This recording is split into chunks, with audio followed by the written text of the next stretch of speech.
So I don't agree that if you work less, you earn less as a freelancer, and let me explain why. So I'm going to use graphic designers as an example. I know freelance graphic designers that make $200, $300 for a logo, and then I know graphic designers who make $3,000 or $10,000 or $20,000 for a logo. So in reality, you're not being paid for your time, you're being paid for your expertise and the quality of the work that you deliver.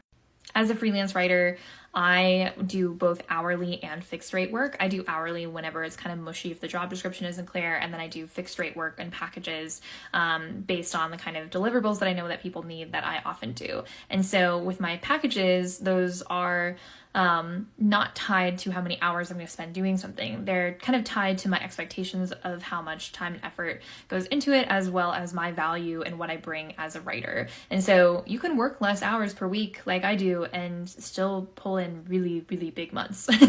It's true. You absolutely can. So in the beginning, it's going to be a lot harder because you're still trying to establish that you're an expert, you're still learning. So absolutely, when you're starting off as a freelance writer and you're only wanting to work 20 hours a week, it's going to take some time for you to kind of get to a point where people will value your expertise, where they'll pay you for the quality of your work, not just how many hours that you spend. And that's why I think it's important that as a freelancer, you have a strategy of not only hourly billing, but also package pricing, because the package pricing is also encompassing a lot of what you bring to the table. And you do need to get your hourly rate high enough to also encapsulate not only what your hours are worth, but what your expertise is worth. And that is partially why I charge $350 an hour, and then I have a bunch of different package rates starting at around $7,000 and then going up to like $35,000 and even more. And so it's really important that you figure out your pricing strategy and how it aligns with what you want in your life. If you want to work less, then you need to kind of figure out the pieces of your pricing strategy that need to make sense in order for you to make what you need